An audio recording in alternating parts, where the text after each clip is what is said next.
Assalamualaikum warahmatullahi wabarakatuh. Welcome back to my channel Sana-Sananya Adventure. Nah, Sapo, kali ini kita sudah berada di kediaman Kang Denny. Nah, Kang Denny ini merupakan seseorang yang ahli dalam bidang metafisik. Pada kali ini kita akan membahas tentang video yang uh, terjadi di air terjun Taipa. Nah, mungkin uh, Kang Iwa ada yang bisa dijelaskan? Ya, dari hasil rekaman video kemarin, waktu kita tur atau jalan-jalan di wilayah Kabupaten Maros, tepatnya di air terjun Taipa, kita melihat ada sesuatu yang berbeda. Jadi dari sini, Kak Denny, kita melihat ada rekaman gerak tubuh Pak Denny ini agak berbeda.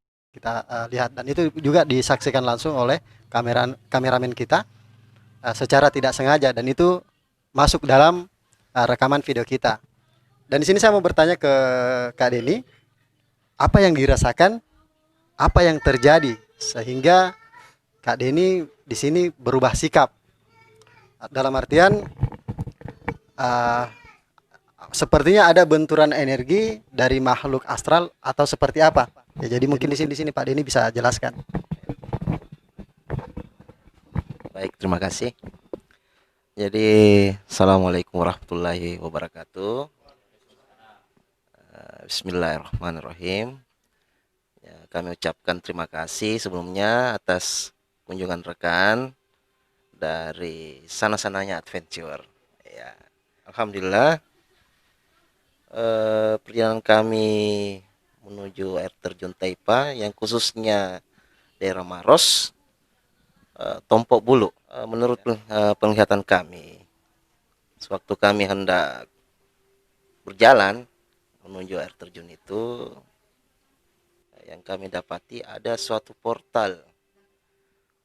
Portal yang dimaksud sini itu artinya salah satu gerbang gaib, jalur akses keluar masuknya itu makhluk astral. Itu memberi kami cenderamata. Dari cenderamata itu kami visualisasikan ke media pohon.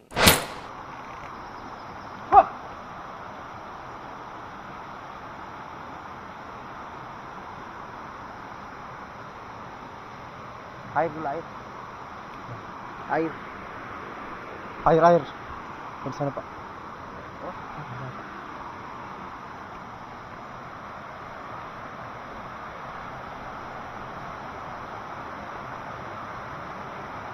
Silam mulai. Siapa air? Ambil air. Nggak ada air kuah. Ada botol. Nggak ada air kuah situ. Itu mau sedikit. Air botol. Siram dulu itu. Ada Kak. Ada air botol. Kan. Sedikit.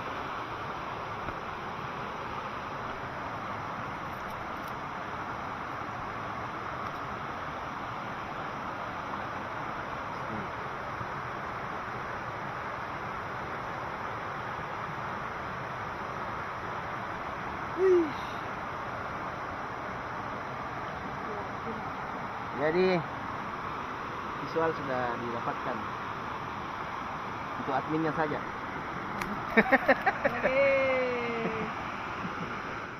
Sebelum kami memasuki area itu, otomatis kan kami adanya perkenalan. Maksud dan tujuan kami juga dipertanyakan ya. Untuk apa menuju ke air terjun? Biar bagaimana mereka juga ada di sekitar kita. Salah satu titipan yang kami visualisasikan ini itu berupa suatu mustika ya. Artinya itu namanya mustika Sulaiman Madu batu akik yang bisa dipasang di ring cincin. Dan itu kami juga tidak meminta. Artinya memang dari satu makhluk di sana yang memberikan kami. Dan kami visualisasikan ke suatu media. Jadi boleh kami lihat ininya, mustikanya yang berhasil divisualisasikan. Jadi Inilah hasil dari visualisasikan barang pada saat itu ya. Jadi barangnya berupa akik Sulaiman Madu. Tapi yang utama di sini ini semua hanya sebagai sarana saja. Mungkin dari sini kebetulan ada rekan saya juga bisa sedikit lah meminta saran dari batu akik ini. Artinya bagaimana energinya.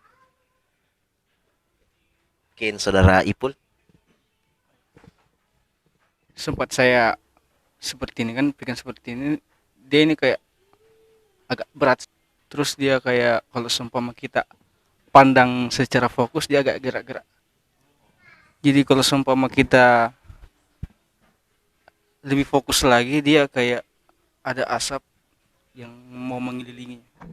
Ya, jadi di sini tadi rekan dari Kak Deni itu menerawang, melihat, merasakan, ternyata dari hasil penerawangannya memang batu ini memiliki aura.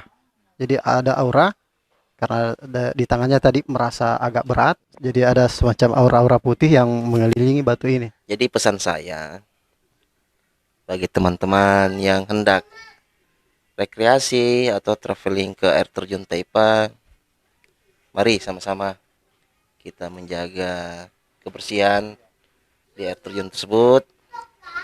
Dan ketika kita berada di air terjun tersebut, tolong dijaga juga etika, tata krama, jangan sampai kita lupa saat senang-senang. Dengan lupanya sendiri itu muncullah dengan adanya kata itu bilang apesial. Artinya kita sendiri yang mencarinya. Jadi di sekitar air terjun itu cukup lumayan banyak lah. Apalagi yang di sekitar bawahnya air terjun itu. Kalau yang astral yang sedikit mengganggu itu ya kurang lah. Artinya kan lebih banyak energi positif di sana. Sama halnya jangankan kita ke tempat-tempat rekreasi lain, kita ke rumah orang lain juga gitu, kita harus menjaga tata krama. Ya. Jadi ingat, bukan hanya kita saja yang ada di sekitar kita, itu juga ada yang tidak terlihat. Kalau saya lebih fokus ke mustika saja, mustika saja. Artinya yang ringan-ringan saja. Karena kalau yang berat-berat, berat juga risikonya. Sekarang kan kami juga lagi masuk ke ini grup Unta Besi, ya, yang dimana salah satu Unta Besi itu salah satu pusaka asli dari Makassar. Ya, untuk sahabat sana-sananya adventure, jika minat Munta Besi bisa langsung di DM Instagramnya SSA Adventure. Nah, untuk Kang Denny saya memiliki pertanyaan lagi. Mungkin Pak Denny bisa menjelaskan tentang sejarah dari air terjun Taipa. Kenapa disebut air terjun Taipa? Ya. Baik, Bismillahirrahmanirrahim. Mohon maaf sebelumnya ya kalau ada salah kata dalam hal ini, karena kan mengungkap suatu sejarah itu tidaklah mudah, karena kita tidak hidup pada zaman tersebut. Tapi ini menurut versi kami ya. Mengapa disebut air terjun Taipa? Taipa dalam hal ini kan bahasa Makassar, ya, artinya mangga. Konon di daerah di atas air terjun tersebut itu dipenuhi pohon mangga. Tapi yang sekarang ini yang kita lihat sebelum masuk itu terdapat banyak pohon aren, yang dimana penduduk di sana itu membuat airnya itu untuk buat gula merah ya. Jadi dari segi struktur air terjun itu ada 7 tingkatan, yang artinya menyilang itu. Dan di sana itu memang dulu mengapa dinamakan air terjun Taipa, karena pohon mangga banyak sekali di sana. Ya seiringnya waktu mungkinlah kurang saat ini. Gitu. Konon ada seorang gadis. Maksudnya gadis ini siapa? Gadis di sini ini eh, yang dulu tinggal di daerah situ. Itu namanya Saipah. Saking manisnya orang di sana membahasakan mirip dengan mangga manis yang ada di sekitar air terjun itu. Ya, Saipah ini artinya termasuk juara juga ya. Artinya satu sisi dialah yang mungkin paling primadona di sana ya. Jadi bukan Julia Perez saja ya. Ya, ini dengan primadona ya. Bukan Madonna ya. Ya. Itulah yang bisa mungkin kami bahas saat ini gitu. Mungkin ada yang mau ditambahkan dari teman adventure? Saya penasaran ini Kak Denny sama koleksi-koleksi muntahnya. Apa bisa diperkenalkan sama sahabat sana-sananya adventure? Kalau bisa, ini sangat menyenangkan bagi kami, bagi sahabat bisa melihat langsung, apalagi bisa merasakan auranya. Seperti apa muntah besi tersebut?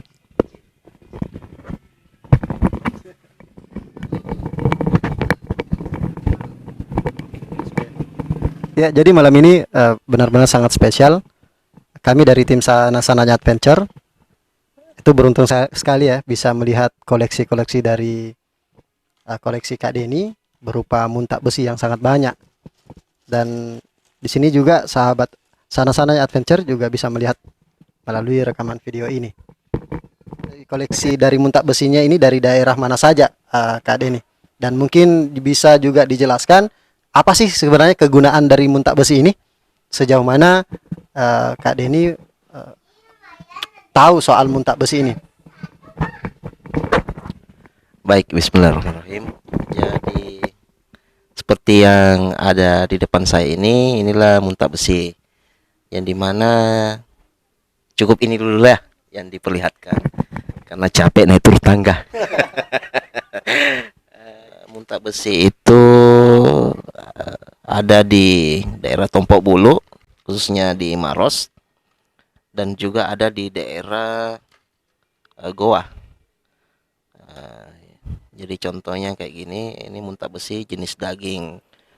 Untuk soal fungsi, semuanya itu kembali kepada Allah Subhanahu wa taala. Yang dimana muntah besi ini sebagai sarana keselamatan. Contohnya itu salah satunya sarana untuk anti sajam. Bisa juga untuk sarana pengobatan. Pengobatan itu khususnya untuk pengobatan non medis. Mulai media ini. Tapi jauh sebelumnya, sebelum memakai benda ini, saya meminta, artinya berdoalah, karena jangan meminta kepada benda, tapi memintalah kepada yang menciptakan benda ini. Ya, minimal bersalawat kah, atau membaca basmalah kah, atau yang lain. Mungkin para senior yang nonton mungkin sudah pada tahu semuanya itu. Jadi inilah beberapa hasil dari bolang. Boleh Pak, saya jangan digigit ya, karena ini cukup keras. Ya, alhamdulillah. Jadi ada beberapa daerah, untuk daerah Makassar, ada daerah Goa, khususnya kalau Goa itu di Samata, Patalasang, ada juga di daerah Takalar. Contohnya kalau di Takalar itu akses ke Topek Jawa masuk ke dalam ke daerah Lakiung, itu Lakiung. Kalau di Maros itu ada Tandra Lili, ada Tompok Bulu, gitu. Yang dimana saat ini alhamdulillah cukup lumayan banyak lah yang artinya keluar dari benda ini kan sebenarnya dalam tanah berada. Secara logika, mengapa benda ini saat-saat ini di Makassar muncul, entah apa yang terjadi. Biasanya kan benda ini dulu para pejuang kan, apalagi para pendahulu kita itu cukup sebiji 2 biji itu sudah lumayan banyak. Artinya sebagai pegangan mereka, artinya mari sama-sama menjaga. Ya, di sini kami mau bertanya mengenai koleksi-koleksi dari Kak Denny. Kebetulan kan memang ini rekannya Kak Denny ya. Ya, di sini kita banyak melihat muntak besi. Sebenarnya kami sangat penasaran dan kami punya permintaan kira-kira bisa dibuktikan mengenai fungsi dari muntak besi ini. Ya.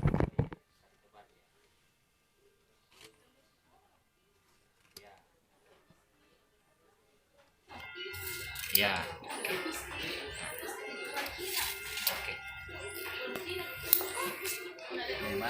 Ini adalah salah satu. Jadi ini adalah salah satu yang kita akan buktikan sejenis muntak besi jenis daging.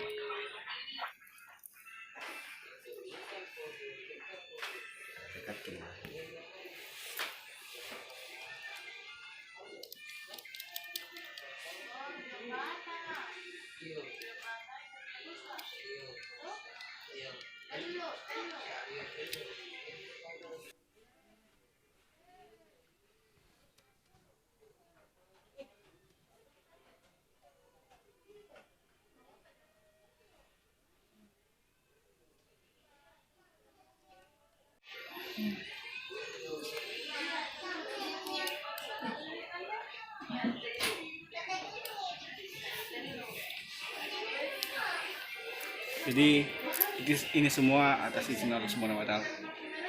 Jangan minta dengan barangnya, tapi yang menciptakan si cenderung. Nah, teman-teman, kita sudah melihat secara langsung mengenai fungsi daripada batu muntak besi ini oleh saudara Saiful dengan cara menggores atau mengiris pipi bagian sebelah kirinya dengan menggunakan pisau cutter, dan ini tentunya sangat tajam. Dan dari kami menghimbau atau memberikan nasihat agar hal ini tidak dilakukan di rumah. Hal ini hanya bisa dilakukan oleh orang profesional atau oleh orang-orang yang sudah terbiasa menggunakan muntak besi ini.